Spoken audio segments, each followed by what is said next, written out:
You found the skeleton. How would you tell it's a dinosaur? You personally, how would you decide? Well, interesting question. I don't know. I'd have to do some research on that.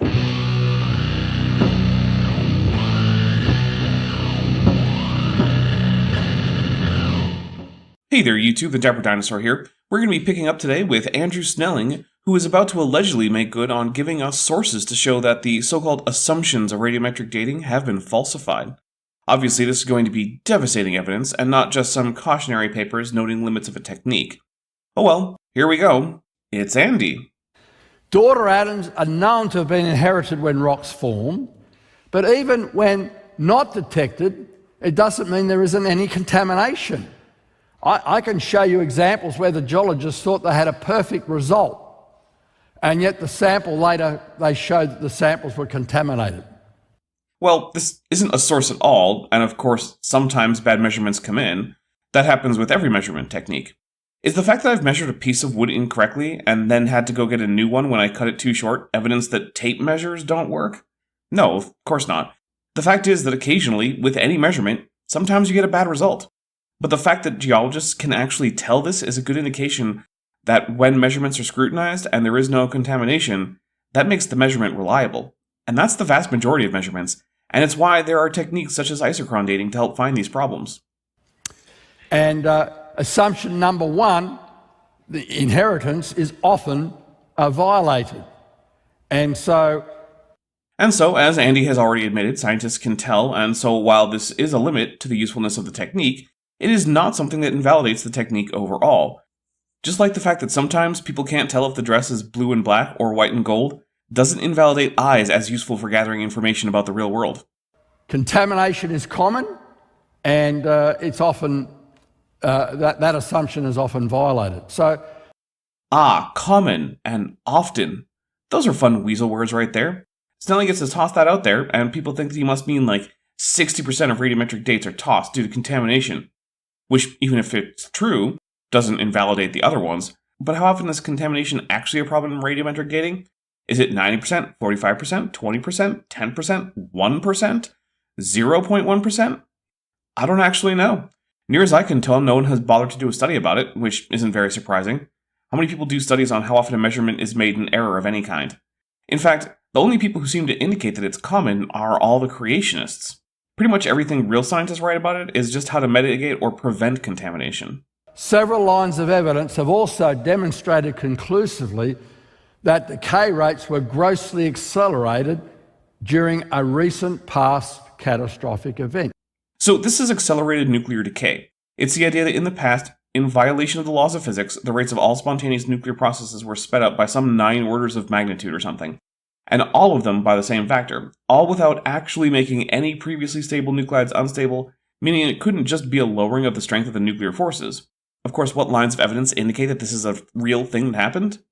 None. It's just necessary for young Earth creationism to be true, because the rate team concluded that, indeed, there was 4 billion or so years of radioactive decay evident in the rocks of the Earth. The entire idea of accelerated decay just boils down to question begging. Do you know of a recent past catastrophic event? Is it the flood of Noah, which also has no evidence and would violate several other laws of physics? The flood. Oh gee, you don't say. How surprising. Geological processes were accelerated at rates we can't even imagine. We can't imagine them because they're literally impossible. There is physically no way to use a global flood to explain the geology of the Earth. The flood can't lay down windborne sediment, yet we see them. The flood can't deposit evaporite deposits, yet we see them. The flood can't lay down fine silt or lime, yet we see strata made of them. The flood can't do anything but lay down a bunch of graded sediment, and that's just not a good description of the geology of the Earth. You know, some people say to me, how can all those layers have formed during the flood? That's a good question, since floods lay down sediment in order of size and buoyancy, which is absolutely not how the sediment on Earth is deposited. For example, a flood couldn't lay down sandstone on top of shale, and yet we get layers on Earth with no hydrological consistency. Limestone can sit on top of sandstone, which can be above graded conglomerate, which is above shale. We can't even devise an experiment to replicate that. I mean, it's called a sedimentation tank. Sure, you'd have to do scale experiments, but they could actually at least provide plausible deposition methods. But one of the things creationists really hate doing is testing their ideas. And that's why they never really do anything but half-assed morphological studies to pretend their idea of kinds means anything. That's why instead of building a big sedimentation tank, they built a giant building in the shape of a boat that never existed. That's why rather than actually figuring out the physics of accelerated nuclear decay, they just lie about human-chimp genetic similarity. And so we can't understand how catastrophic the rates were to generate all the layers that we have and buried all those creatures to make the fossils, and it all happened in about a year. No, we don't have to comprehend it. No one comprehends particle physics, not really, but the math is doable and it is done, and it is used to produce things like ever smaller transistors, nuclear power plants, and even weapons. It doesn't matter if the numbers involved in the flood are ones that can be intuitively comprehended by human minds. It just matters that the physics work. And in this case, the physics does not work. Well, if all these other geological processes were accelerated during the flood... Which, let's be clear, there were not in any way, because that's physically impossible, and only believe because otherwise the flood isn't true. You know what normal people do when they realize that what they think can't possibly have happened? They stop believing the thing happened. What creationists have a tendency to do is just double down and assert even more things that physically could not happen. Then why not radioactive decay? I mean, yeah, why not? If you're already going to believe that a flood with an impossible amount of water that impossibly didn't produce enough heat covered the Earth an impossibly short amount of time ago, laying down layers of sediment it couldn't possibly have laid down actually happened, why not add in one more impossibility? In the words of Lewis Carroll's Queen of Hearts, why sometimes I've believed as many as 6 impossible things before breakfast. And so we can demonstrate that the assumption no changed rates is also violated. Ooh, I look forward to the source on this. Surely it won't just be complaining that if the rates hadn't changed, then the Earth couldn't be young, because that's all the evidence for this that I've ever seen. By evidence of accelerated radioactive decay. Now, yeah, great. Where's the evidence?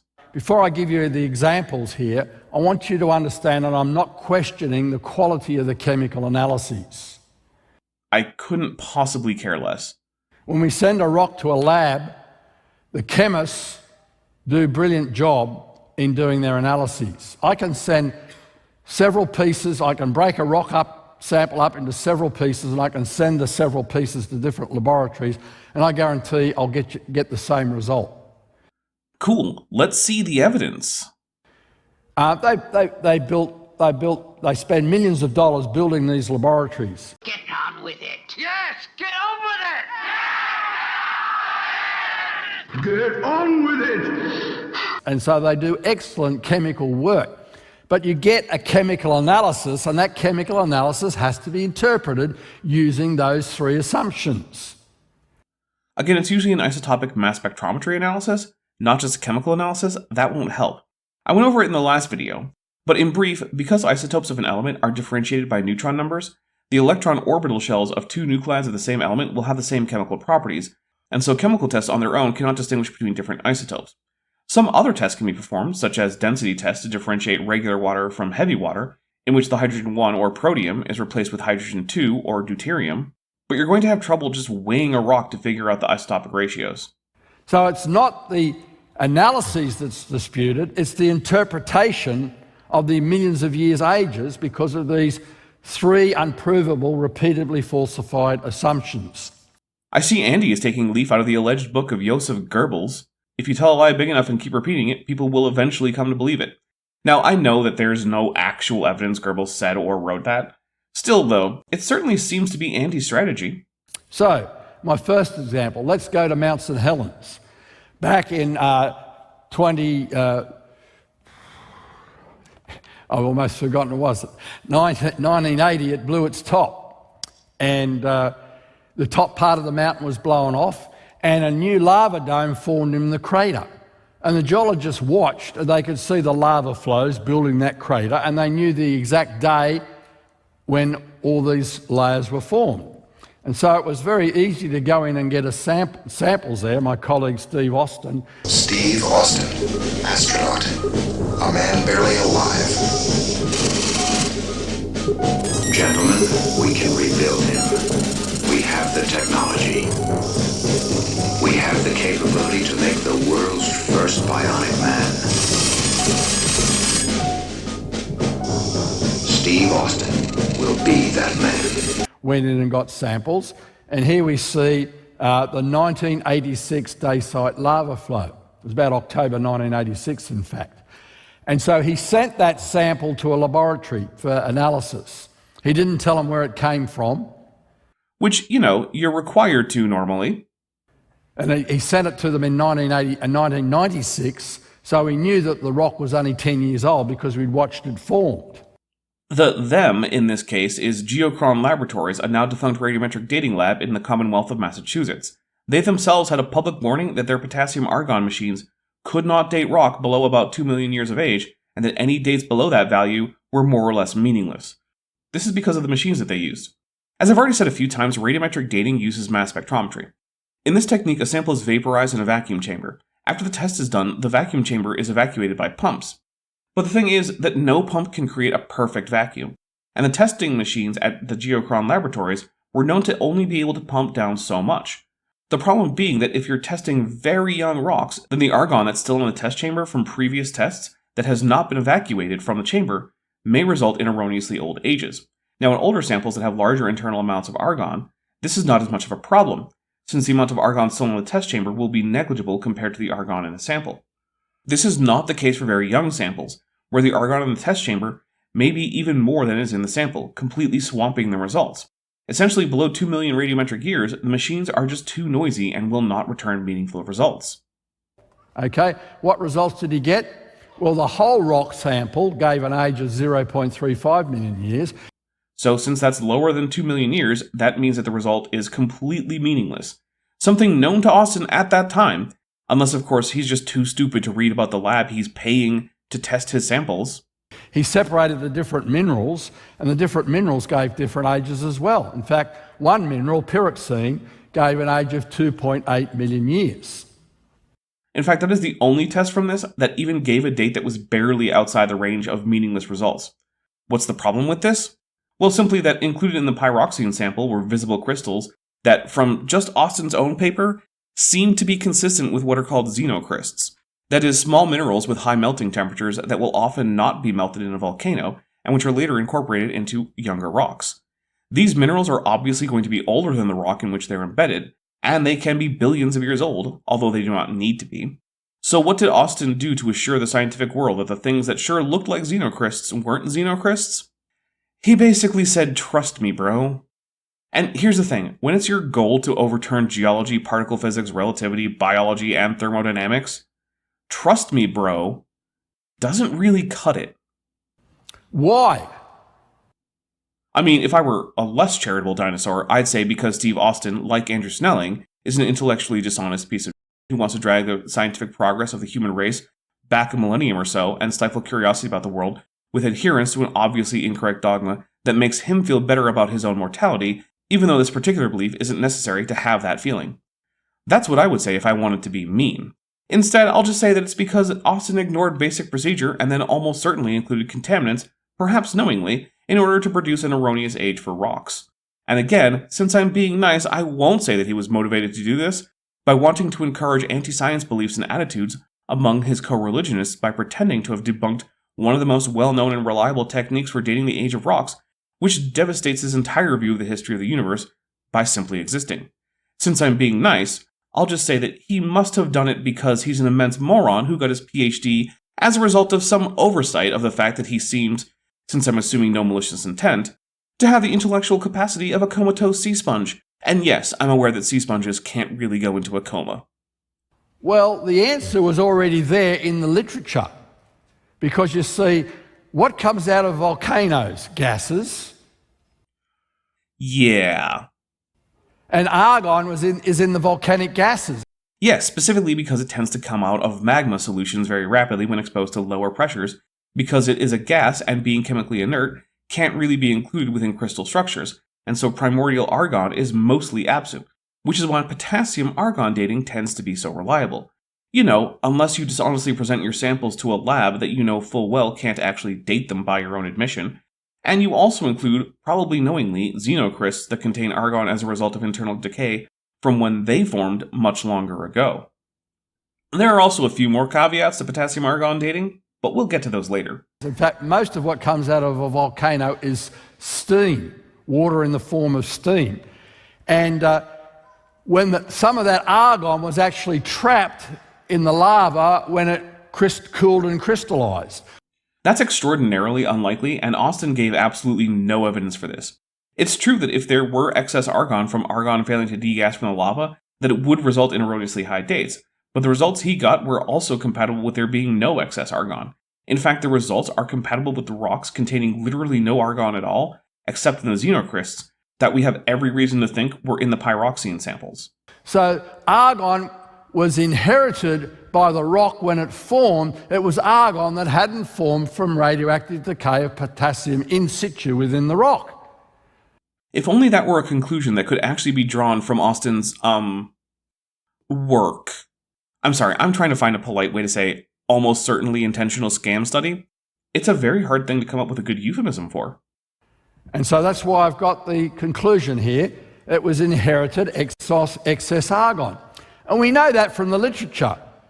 I mean, not from Austin's literature we don't, but I'm going to go ahead and guess that this is the only source we're going to be given to demonstrate excess daughter material being a problem for radiometric dating. A paper that didn't show that at all. Boy, was I wrong. If you fly into the Big Island, into the airport at Kona, just beside the airport, well, on the airport is on a lava flow, and the golf course is right nearby. That was an eruption in 1800 and 1801. Let me guess, someone else pulled in Austin and used the wrong machines on the wrong rocks to get the wrong age. And yet it gives ages up, that lava gives ages up to 1.4 to 1.6 billion years. In the case of the Hualalai basalt, this is not quite what happened. These results are from the 1996 paper by G.B. Dalrymple, author of, among others, the book Ancient Earth, Ancient Skies. In this one, he actually does seem to find excess argon, which it noted is unusual among volcanoes. It is also notable that not nearly all the dates were outside the expected range, and it is also notable the amount of excess argon found at formation would become negligible after enough decay, meaning that this small amount of excess argon resulting from unusually argon-rich magma that cooled very rapidly, limiting outgassing of argon, would only be a problem for the dating of relatively young rocks. For a recent lava flow, because it inherited the argon. Yes, unlike in the previous example, this did indeed show anomalously old ages for that reason, but also other reasons. For example, Dalrymple also found xenolith inclusions, and rather than just pretending he didn't, he reported on them, noting that they also contribute to an old age. And of course, this doesn't address the fact that the amount of intrinsic argon was both unusual in these rocks and wouldn't be enough to explain much older dates in other rocks. In these young rocks, intrinsic argon can account for more or less all of the argon, but as time goes on, it will be a smaller and smaller portion of the argon. For example, if we take the 1.4 million year low end for the range of dating, assume that it's going to consistently increase our age estimate by about that much, then after 1 million years, we would expect the intrinsic argon to be increasing the age of the rock by about 42%, which is pretty significant. But if the rock were, say, 50 million years old, then this excess argon would only increase the age of the rock by about 2%. And if it were, say, 100 million years old, it's not even quite 1%. So if I come to a rock and potassium argon date it and get an age of 200 million years, but Andy shows me this paper, then guess what? He's basically told me that there might be some effect of excess intrinsic argon that can account for an additional error of about half of what I'd ordinarily expect anyway, which is to say that it's about 200 million plus or minus a couple million years. Snelling is complaining that really, if I wasn't taking this into account, I should be reporting 198.5 plus or minus a couple million years. I mean, okay, sure. And you might say, well, wait a minute, how do we know that if it doesn't work on young rocks, then it works on old rocks? The biggest reason is just the amount of argon. These amounts are quite small and below the range of accuracy of some potassium argon testing, meaning they're minuscule. How do you explain much higher concentrations of argon and depleted potassium? The only obvious way is the actual decay of potassium into argon in the rock, and since we don't have an even possible, never mind plausible mechanism for accelerated nuclear decay, then this problem isn't really a problem except for the youngest rocks. Now, assuming that the error introduced by this excess intrinsic argon from incomplete outgassing, which remember is uncommon and remarkable for happening in this basalt in the first place, will simply add 1.4 to 1.6 million years to any reported age is hugely simplified. But it doesn't really matter, because as the rock ages, The amount of new argon will continue to go up, and the proportion of primordial to new argon will continue to get lower and lower, making it a less and less significant source of error as time goes. And when you get back to an age in the hundreds of millions of years, something not at all unusual, incomplete outgassing simply cannot account for it. And so here's some other examples of that. It's well known in the geological literature. It's been known since the mid-60s. Yeah, it's been known since the mid-60s that potassium-argon dating is more reliable the older the rock is. For very obvious reasons if you stop to think about it. Also, the rest of these examples are all under 400,000 years old. That's within the margin of error for many potassium-argon tests, and well under the ability of many laboratories to measure meaningfully in the first place. In fact, these are also from Dalrymple and are further demonstrations of his, from the same paper as the Hulalai basalt, of the pitfalls of improper controls and young rocks. That's the whole point of the paper. His reason for doing this study was to establish what rocks might give erroneous ages and why. Cherry-picking his work on this problem and then presenting it as if it's representative of how radiometric dating is done generally is deeply dishonest. Further, even if this paper did present problems for potassium-argon dating as a whole, which it does not, it would simply only be potassium-argon, and as is stated by Dalrymple, that's why you do more than one technique and you sample multiple parts of the rock in question. You want to be able to check for problems like the ones he identified. 1960s. That this is a problem with this method, but they keep on using it. Wow, some people are allergic to drugs like amoxicillin, the most commonly prescribed antibiotic in the US in 2023. Why do we keep using it if there are problems with it? Oh, right, because there's problems with everything. And identifying cases where there is a known problem doesn't mean that all instances of the use of a thing are themselves problematic. There are no perfect measurement techniques, and finding the boundaries of their use is important. But you'll notice that he won't bring up the eruption of Mount Vesuvius, the volcano that destroyed the Roman cities of Pompeii and Herculaneum, which has been radiometrically dated to within the historically reported calendar year of 79 CE. I wonder why that is. Well, they took 10 diamonds from the Democratic Republic of Congo, and they dated it using potassium argon. They didn't just use one sample, they used a number of samples, and guess what? The diamonds came up with an age of 6 billion years. Well, they knew that was wrong, because how could the diamonds be older than the Earth itself? Oh, look, guys! Snelling discovered that the mantle can't outgas, and so when intrusive igneous rock from the mantle ends up in the crust, it gives an older date than expected. It's almost like this, too, is a known limit of potassium-argon dating. You know, if you want, you can pick out limitations with other measuring mechanisms. Did you know that a spring scale, purchased and calibrated in Toronto, will give the wrong weights if you just take it to Bogota and use it there? Yeah, it's a result of the lower centrifugal force in Toronto versus Bogota. Does this mean that we need to toss out spring scales? No, that's extremely dumb. I can in fact give you lots more reasons that a spring scale will be wrong. For example, if you use the wrong test weight to calibrate it, it'll give you the wrong weight. If you take it on a plane going mostly east or west, it will also change the reading due to the Sagnac effect. Now, if all I do is point out all the reasons that a spring scale doesn't work, you might come away with the impression that it's a very silly tool and no one should measure weight or mass with one. In reality, though, many high-precision scales that are used all the time are based on the level of compression of an internal spring. They're all over labs, kitchens, bathrooms, and they reliably give good results. Cherry-picking limitations of a measurement technique while ignoring all the times it is successfully used all over the place is dishonest. Since this is Snelling, no one should be surprised. And so they knew that obviously the diamonds had inherited extra argon. In fact, they went in and found that there were bubbles in the diamonds, little micro bubbles, and there was argon in the bubbles. It hadn't come from radioactive decay of potassium. Well, it actually may have, but it would be the decay of potassium in the mantle, because these specifically formed in an intrusive bit of igneous rock from the mantle, which, unlike things like extrusive lava flows, can't outgas as easily. So we know it's an issue. Here's another interesting example. In the Grand Canyon, in the eastern Grand Canyon, we've got lava flows down the bottom there. They're called the Cardenas basalt. Buck says he's going to talk about arrowheads. They're in the rocks that were formed before the flood, or right near the beginning of the flood, just before the flood. And there are lava flows that are so recent that there's volcanoes still on the rim of the canyon. The lava's flowed down the walls of the canyon, and some of them you can still see congealed to the walls, and they blocked the Colorado River and dammed it up for miles. and the river bursts through. Is there a point coming? I sure hope so. I'm going to cut it until he makes a point. He just keeps going on and on with an anecdote about going down rapids. Well, what is the rubidium strontium age of these lavas? Here it is. So this is more Steve Austin nonsense. Steve Austin. In fact, he's the only one I can find having reported a rubidium strontium age of over 1 billion years. In fact, Dalrymple, whom you'll remember Snelling earlier referenced when talking about the rapidly cooled basalts of Hawaii, got rubidium strontium dates of about 680,000 years, and he did so with dozens of samples from all over the Wynkorit basalts. Further, there are tens of thousands of radiometric dates from the Grand Canyon, all completely in line with real geology. Oh, but guess what? Once again, there have been reports of very old xenoliths in parts of this basalt, in this case zircons and monazites, which, if not excluded, erroneously increase the age of the sample, just like last time Austin came up. To continue the scale analogy, it's like Austin is leaning on the scale when he uses it, and then using the obviously wrong readings he gets from it to pretend that all scales are useless.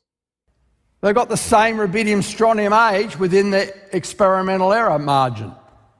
Yeah, that's the age as reported by Steve Austin. As I've already stated, when everyone else checks, they get about 700,000 years. How could the youngest rock in the Grand Canyon, that's probably so recent that Native Americans saw the eruptions? No, they didn't. This basalt is about twice as old as Homo sapiens as a species, so no humans saw it. Give an age of over 1.1 billion years, the same age as the oldest lava flow in the Grand Canyon. Because Steve Austin is either about as competent at geology as an untrained slime mold, or because Steve Austin is an intentional liar who wanted to get bad dates in an effort to bolster his dogmatic belief that the Earth is some 750,000 times younger than we know it to be. Why could that be the case? Because if you're a creationist, you can't be both well-informed and honest. The degree to which you are knowledgeable and competent in a relevant field is the degree to which you have to lie about it to make it fit into a young Earth timeline. That's why Snelling will lie about fossils being from the flood when they're actually from a Cenozoic lake, which according to his own flood model, makes them post-flood. It's why Snelling will take as gospel the shoddy work of Austin, but ignore the tens of thousands of measurements from radiometric dating in the same areas that come up with consistent and entirely mainstream dates. It's because professional creationists have two options. The Todd Woods option of saying, yeah, I know the evidence is currently against creationism, but I'm going to try to fix that. And the much more common option of just lying. The answer is that these lavas came from the same source. No, they probably didn't, as evidenced by the fact that they do, in fact, have different radiometric dates. They probably come from similar sources, though. They're both basalt, after all, so at the very least, they both come from magma pools that would form into basalt if they formed extrusively, and gabbro if formed intrusively. That is, they formed from mafic magma. That is to say, less silica-rich magma with low amounts of gas and relatively low viscosity. Most people don't realise that basalt comes from down in the upper mantle below the Earth's crust, and that means these lavas came from the same source under the Grand Canyon, and they represent not real ages, but they represent the chemistry of the same source. Yeah, if you want to call all of the mantle the same source, but even under Snelling's flood model, the part of the mantle that formed these two lava flows wouldn't be the same. That's because he believes in catastrophic plate tectonics. For him, the Precambrian Cardenas basalt is pre-flood, while the Wynkorit basalt is post-flood. Snelling teaches that before the flood, the continents were arranged into the supercontinent of Rodinia, and that during the flood, the supercontinent broke up, came back together into Pangaea, and then broke up again to form the continents as we have them today. So for Snelling to be right, that this similarity in dates is the result of both of them having the same source of magma, he would have to argue that 1. There is no outgassing of cooling mafic lava or other processes which would tend to reset a radiometric clock, which we know is not true. 2. That the material is chemically homogeneous across geographic distance, and 3. That therefore any basalt in the world should test the same age as the Cardenas basalt, and should all come out as 1.3 or so billion years old, according to rubidium strontium dates. He does not, to my knowledge, say any of those things, so this explanation doesn't work. It also doesn't explain the thousands of perfectly concordant dates for the igneous and metamorphic rocks of the Grand Canyon, and even of the Wynkorit Plateau basalts in particular. A more parsimonious explanation for this event of one worker getting a wonky result on his rubidium strontium tests is that he's just a bad geologist. Now, if that's the problem with, we know that these recent lava flows are recent, okay? If they give an age of over 1 billion years, which they don't, unless you suck. How do we know that we can trust the old age? Because those ages were established by competent, honest workers, and when they are put to the test in fields like mineral and oil exploration, they are used to successfully dig new mines and new oil wells. They also fit all other evidence like deposition and erosion rates that you get independently from simply studying things like geology and geomorphology.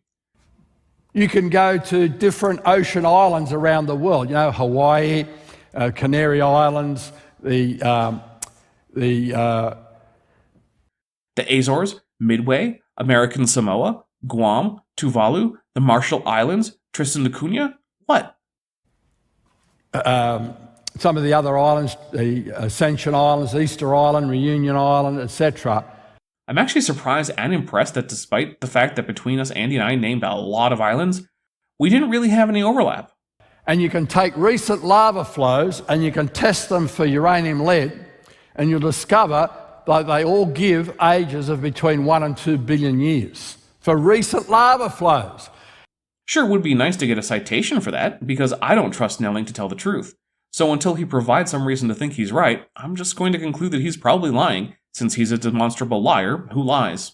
And this has been known in the geological literature for over 50 years, and it's called the lead paradox problem. Yep, these particular lava flows are less likely to incorporate uranium as magma, and more likely to incorporate lead. This results in lower than otherwise expected levels of uranium compared to lead. This is a known problem with some oceanic lava flows, but it just means that you use other techniques to date it. Just like with the spring scale, if you're in a situation where you need to weigh something, but the spring scale might not work, say because you're in an airplane and the variable speed and direction of the plane makes recalibrating to account for the Sagnac effect impractical, you use a balance scale instead. Sure, it's not as convenient and it's more finicky, but it'll work in this situation. Every single form of radiometric dating has limitations. No one is denying this. The problem is that having limitations and not working aren't the same thing. Now, you see, if we can't date the recent lava flows accurately, how can we date the old ones, the older ones? We can do both. Has Andy forgotten that we managed to date the Mount Vesuvius eruption to the exact calendar year? Cherry-picking edge cases doesn't negate that. In fact, Dalrymple managed to successfully date the Wincarit basalt that Andy is just pretending has never been dated successfully before. When Andrew Snelling says that we can't date historical lava flows, or even geologically recent lava flows with radiometric dating, he's lying to you. And I know because he has published perfectly conventional work back when he was a consultant for mineral exploration companies, and his work then reported and depended on accurate dating techniques. He knows they work, he just doesn't like it, and he wants you to be confused about the topic so that you have the same moral and theological outlook that he does. Andrew Snelling fundamentally does not care about rigor, scholarship, or the truth. What he seems to care about is maintaining his identity as a particular kind of theologically and socially conservative Protestant Christian, and secondarily, making sure as few people as possible move away from that identity to a new one, and as a far distant third, trying to get new people to take on that identity. He will lie to your face if it helps him keep his identity or makes you more likely to share it.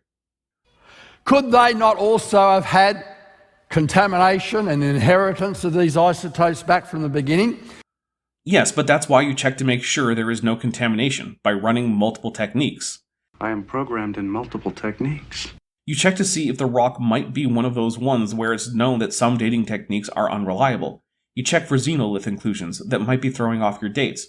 And finally, and perhaps most importantly, the significance of many of the limiting factors to various radiometric dating techniques tends to drop off as time goes. So depending on how old a rock actually is, they might only be a minor problem in the first place. You see, the geologists believe that the reason these lavas give 1 to 2 billion year old ages is because it reflects the chemistry of the mantle source. Well, wouldn't that be the case with the ancient lava flows as well? No, because contrary to what Andrew Snelling thinks, the mantle of the Earth is not chemically homogeneous. And yet they use these methods to date the ancient lava flows as millions of years old. Or even billions of years old. And they use more techniques than just uranium-lead, which is the one actually affected by the differential uranium and lead incorporation in the magma. Or, maybe all geologists are actually just really, really dumb and never thought to investigate potential limits and problems with their techniques, except that, Snelling already cited Dalrymple doing exactly that. So Snelling knows that they do in fact know about and investigate such things. Remember, if you think you thought up some obvious problem that all the experts in the relevant field have just not noticed, chances are they have noticed, have addressed it, found it either wasn't a problem or how to get around it, and moved on. All before you even notice it in the first place. This is one of those cases. The only difference is that an uneducated layman can be excused for being ignorant of what's actually going on in the field in question. Andrew Snelling can't, because he not only has a PhD in geology, but he's published real scientific work. He knows better. What about contamination?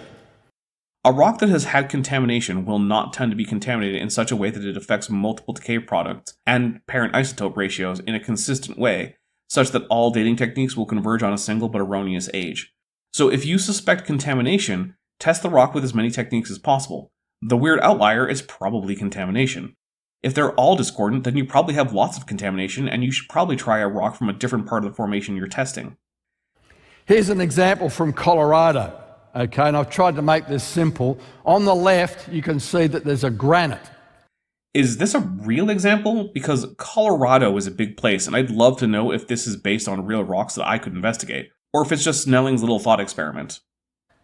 Okay, and it's supposedly 54 million years old. On the right is the host rocks. The granite came as hot molten material. It intruded into these older rocks that are supposed to be 375 or 1,375 million years old.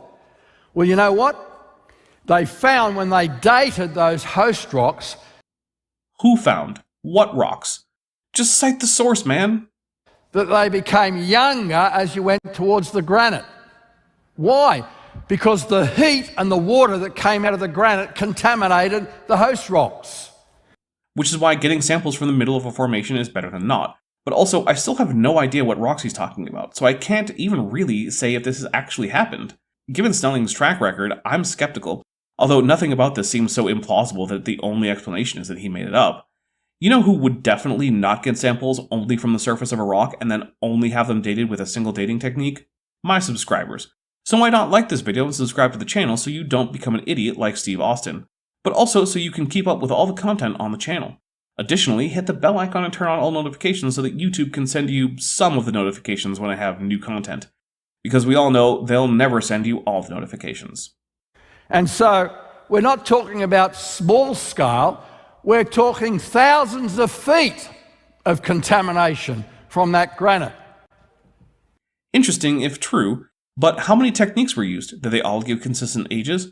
Was the age just linearly getting older the closer to the center of the formation one gets? Was there a cutoff?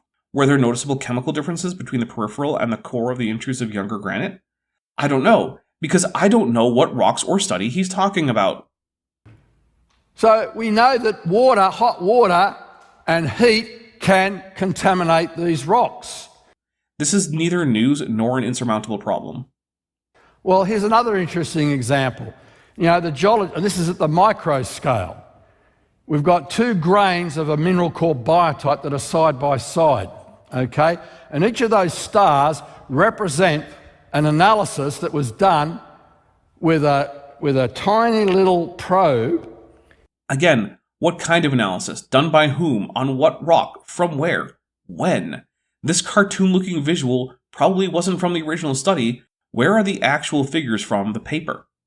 And they're measuring a thickness less than the size of a thickness of a hair, our hairs. And so they're doing essentially a point analysis. And what did they find? Okay, they did a sequence in this second grain. What did they find? I have no idea because I don't even know what he's talking about. All I have to go on is that some group of who knows who is testing biotite for something. It's like I said to you, some people tested a car in 10 places. Guess what they found? How could you answer that? You don't know who is testing the car for what. Maybe they found consistent airbag deployment, or variable rates of loss of air from the tires, or transmission fluid loss, or who knows what. They found that it got younger the further you went into the grain. Well, at least I know we're talking about argon-argon dating.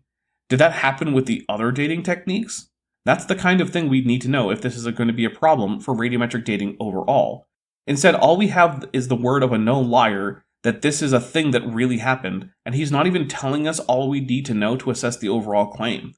This is like if that kid in school who always had to one-up every story anyone ever told and who you're pretty sure made up most of the stories, one day came to you and told you that every day he's been trying to beat his personal record high jump, and that just yesterday he cleared 8 meters of height on a high jump. Yeah, maybe he did. But then you've seen him jump before and he has trouble clearing 1 meter, never mind 8. And also, he's not exactly a trustworthy source, and he refuses to demonstrate his ability or even provide evidence that this alleged 8-meter jump ever happened. Snelling needs to provide a citation or shut the fuck up. Well, that's because you had contamination come along that boundary. Yeah, assuming that this is a real thing, that makes sense. And again, is why you want multiple samples, ideally from deep within the rock, to minimize this problem.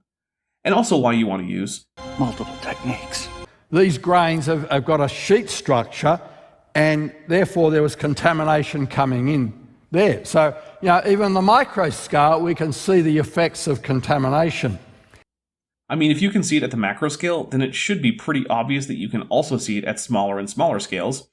Not sure why this is a point. Here's another interesting example. Granites, and I've depicted this here, have a mineral in them called zircon. It's called zirconium, the mineral is zirconium silicate. One of the more common types of xenolith inclusion. Zircon has an absurdly high melting point of over 2,500 degrees Celsius or 4,500 Fahrenheit. Lava tends to be between 700 and 1,200 Celsius, so zircons basically never melt once they're formed.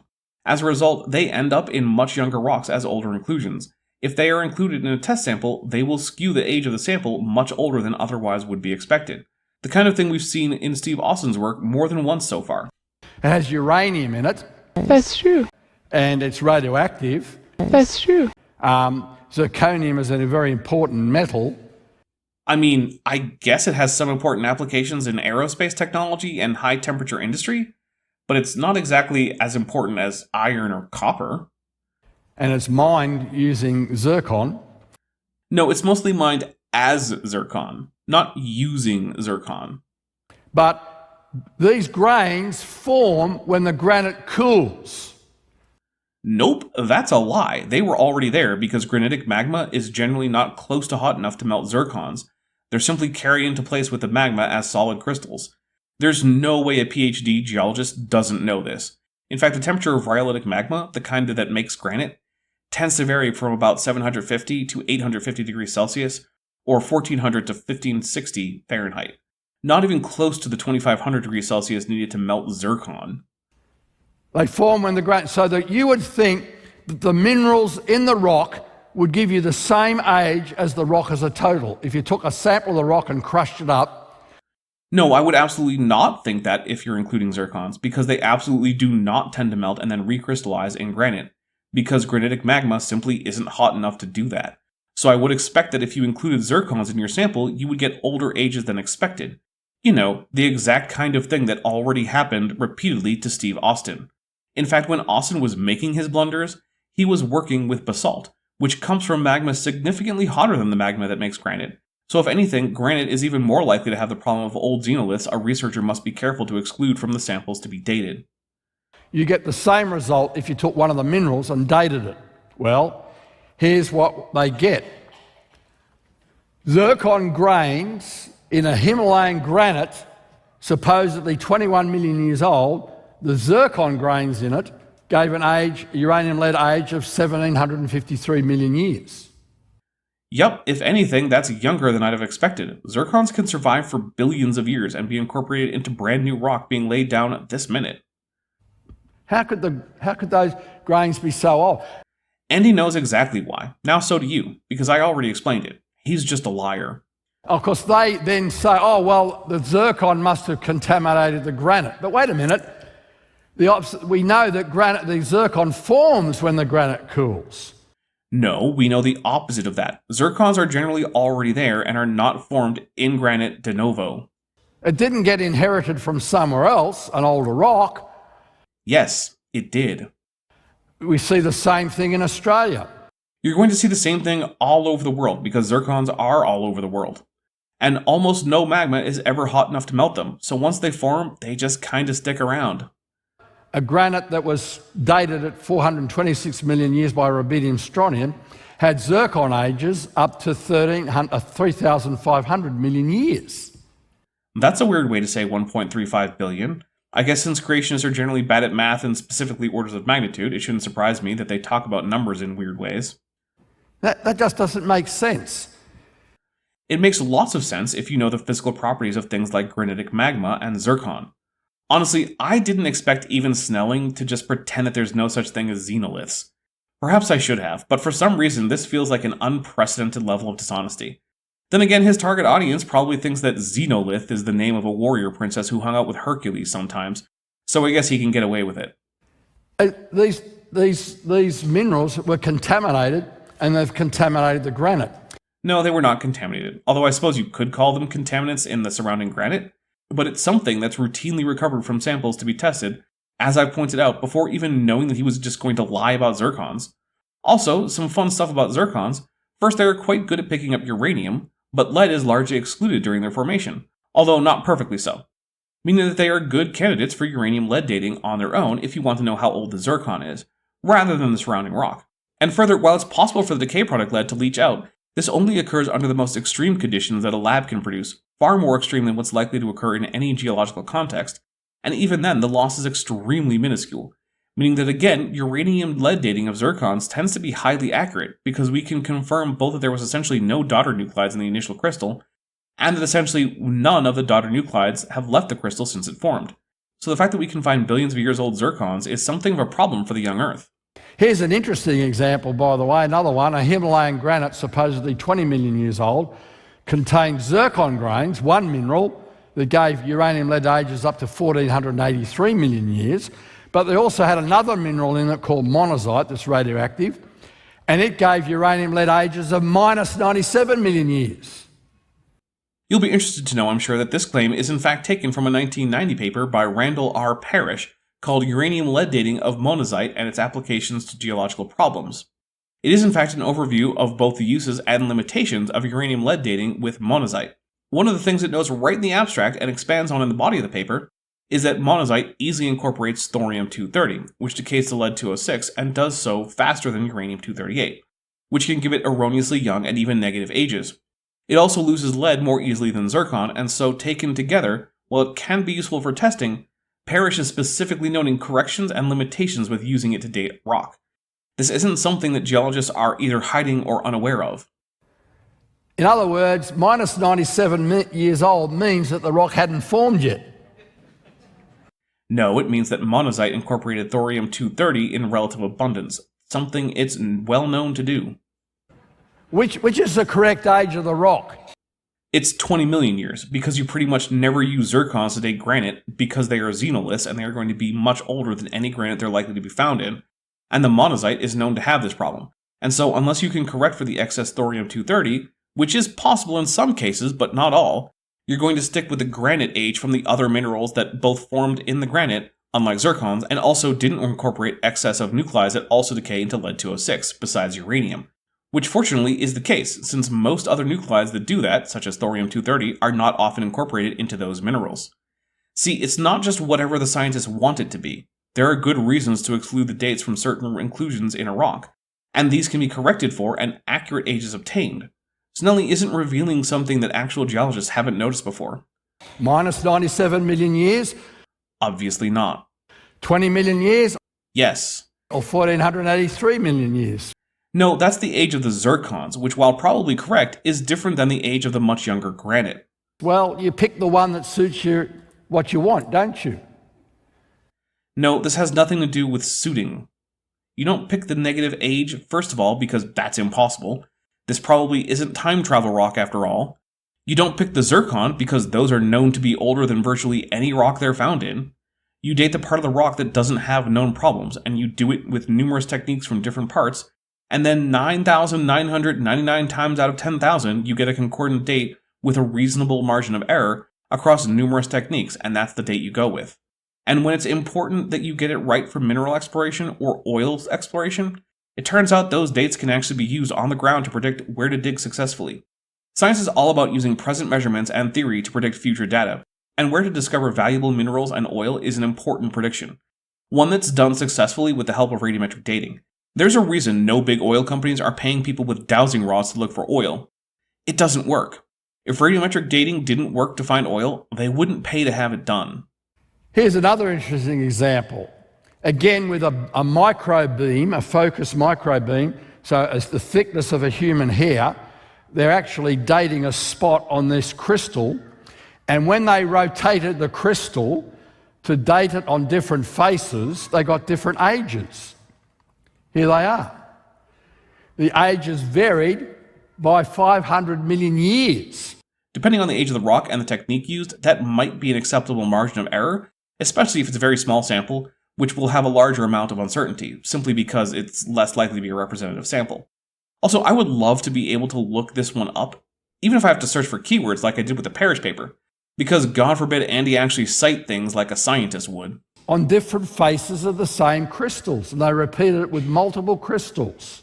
74 analyses on 47 crystals. Well, what crystals? Who were they? What results were found? What kind of crystal was this? Crystal? So far, this is just an anecdote, which isn't evidence in science. I said before that there's evidence of accelerated nuclear decay or radioactive decay, and here it is. So we're really not going to get any details on an example. We're just going to move past it. Okay, well, since there's no reason to even think it happened, given how dishonest Snelling routinely is, I see no reason to even address it beyond saying citation or shut up. We're coming to it right now. We've talked about inheritance. We're giving you some examples. We talked about contamination.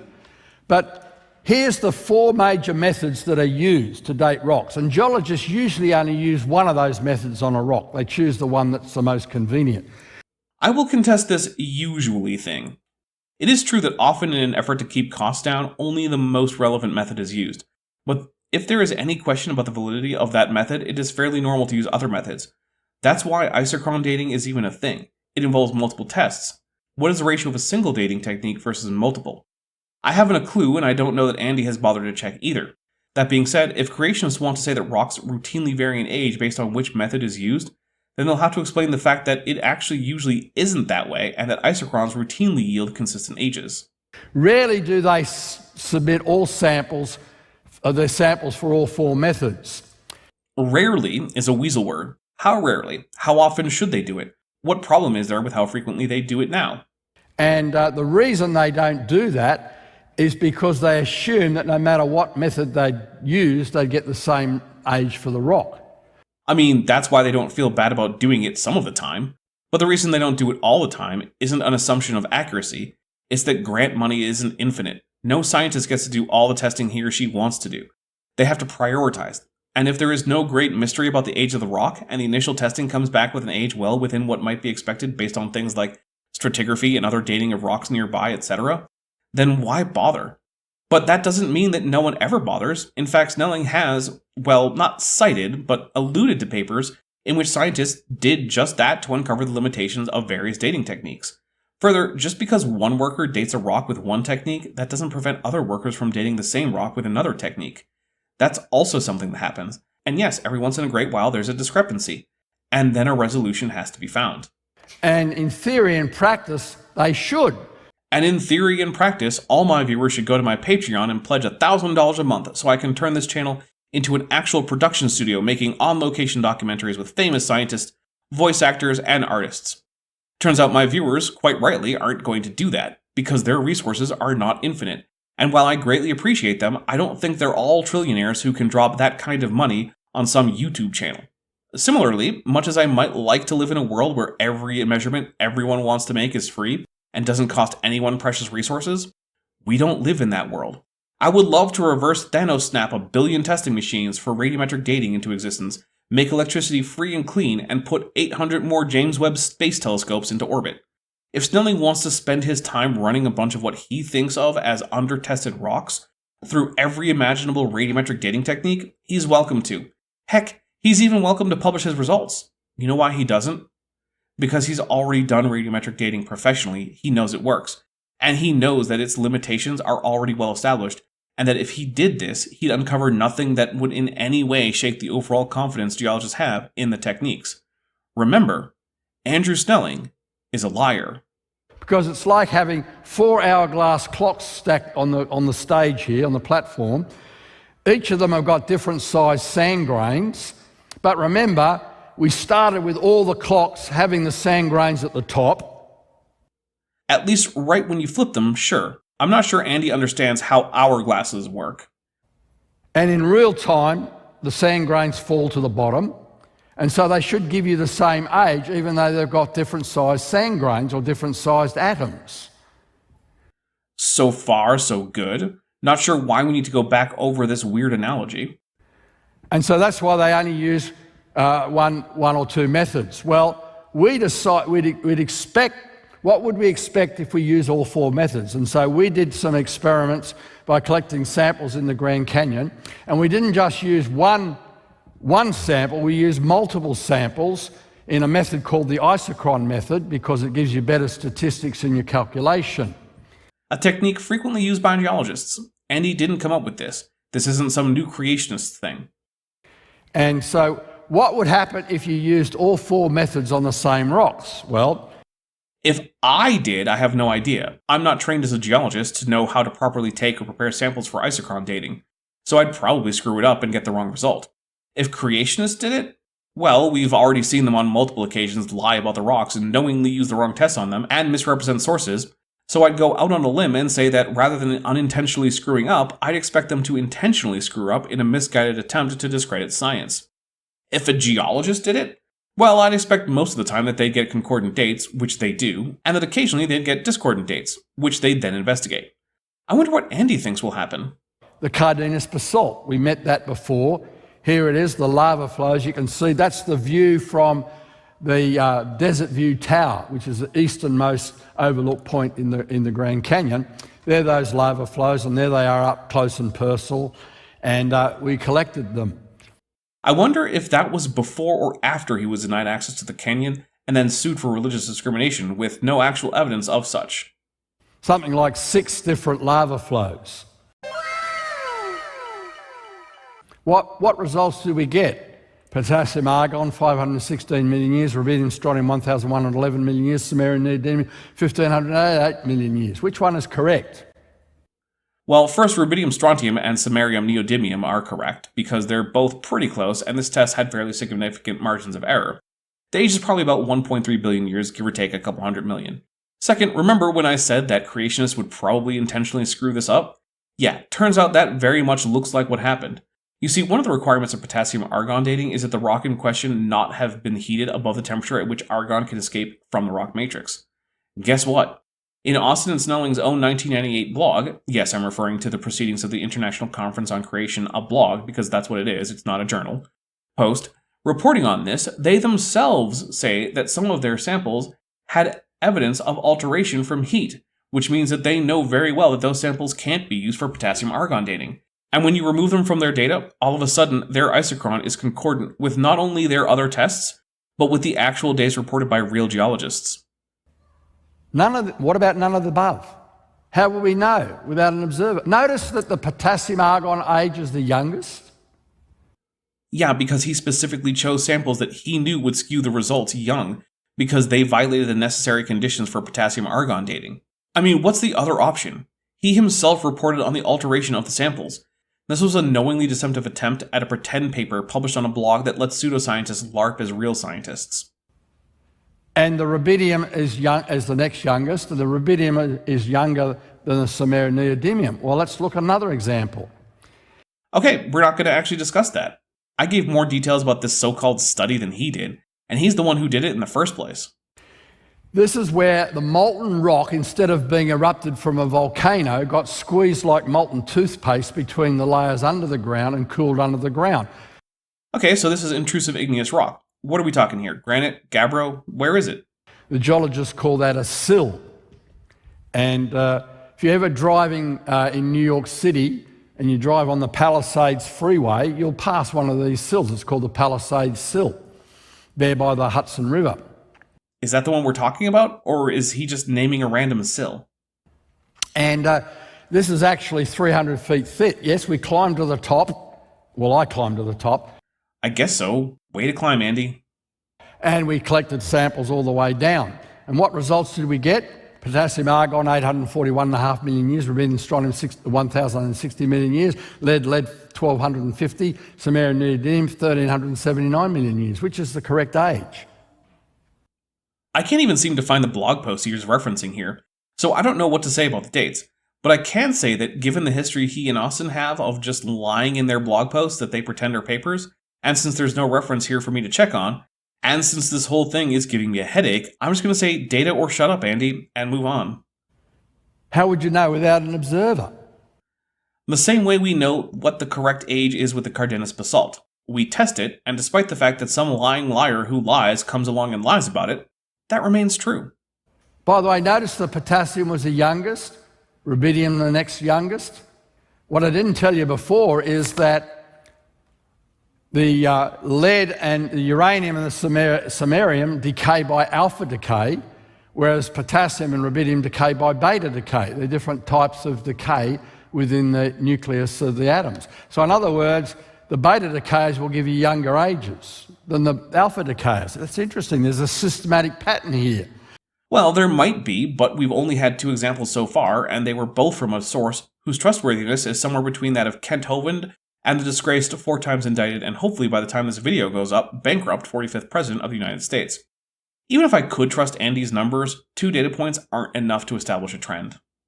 And the other interesting thing is, the larger the atomic weight, the size of the nucleus, and the longer the decay rate, the bigger the age, the bigger the age. Isn't that interesting?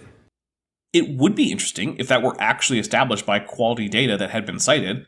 Instead, it was based on data from a known academic fraud, and even if it weren't, it's still based on too little data to draw that conclusion. It suggests an interesting avenue of research, though. I'm sure Snelling could devise an actual testable hypothesis about this, and then go actually do real work and publish in a real journal, not just a blog on the creationist RP server. There's a pattern here. Not yet, there's not. And then we took samples of these rocks here that are metamorphic rocks. These are metamorphosed basalts. Meaning that the argon had ample opportunity to escape, because to metamorphose basalt requires high heat, which is how argon gets to escape from rock. So we should expect the potassium argon date of these to be young. And we got results like this. Rubidium, 1,240 million years. Lead, 1,883 million. Samarium, neodymium, 1,655 million years.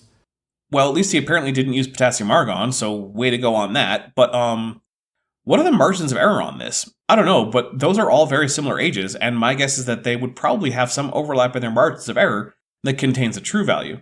Or at least that was my guess before actually looking at the paper. But we'll get to that. Now, Snelling published this in the same blog as before, this time without Austin as backup. Based on what we know of Snelling already, let me know in the comments whether you think he used proper or improper methods. Spoiler, it was improper. You see, this rock is highly metamorphic, which means we know for a fact that you cannot simply date it via any radiometric dating technique just by testing bulk samples. Instead, because it is made of different minerals with different physical and chemical properties, each mineral must be assessed on its own to give a history of the initial formation and later alteration into a metamorphic rock. This is simply because as the rock heats up, various component minerals will lose various elements at various times, resetting their atomic clocks. Basically, testing each mineral can tell you the time at which it was hot enough for the exchange of relevant atoms. Testing them all together gives you random noise that barely correlates to anything. And when they are tested by other researchers, mineral by mineral, we get a consistent set of dates that correspond to a basaltic lava cooling about 1.7 million years ago, with metamorphism happening some 40 million years later, with each of the minerals having ages that fit well within the standard model given their known closure temperatures and the process of metamorphism. In other words, their discord goes away when you actually do the test in a way that is actually proper, and that won't just get you a bunch of crazy noise. See, which is the correct result? None of them in this case, because that test was fundamentally improper. That's also why this hasn't exactly made waves in the geochronology world. What about none of the above, when you didn't have an observer there? It's none of the above, but not because there was no observer. That's a ludicrous requirement on the face of it, and not even Andy takes it seriously, because he himself is trying to come up with an account of the unobserved formation of the rock layers under Noah's flood. If he were serious about the observer requirement, he wouldn't even pretend to do that because it would violate his own rules about needing an observer in order to know anything about the past. See, if all these clocks were accurate, they would give you the same age as what we get for the for example, in the Cardenas basalt. Yeah, if the rock wasn't highly metamorphic, they might. Too bad it is, and Snelling reported as much in his blog post. Why would we get different ages? Well, if they were ticking at different rates in the past. Well, since we know that that's physically impossible short of changing the laws of physics, and since we know that it would release enough heat if it happened to just vaporize the rock in the first place, we have two great ways to know that it never happened. But the real explanation is just that the process involved in the transformation of this basalt into its present metamorphic amphibole state resulted in various minerals resetting their atomic clocks at different times, meaning that bulk sampling will simply return nonsense, which it did. Let me explain. In other words, if the potassium clock ticked rapidly through 16 million years, remember, these clocks all started at the same time. No, they didn't, because this is metamorphic rock. There was a real time period between when the rock formed and today. The potassium clock ticked through 516 million years. I wonder if that has anything to do with the fact that the rock got hot enough to reset that clock. While the rubidium-tronium clock ticked through in the same real-time period, 1111 million years.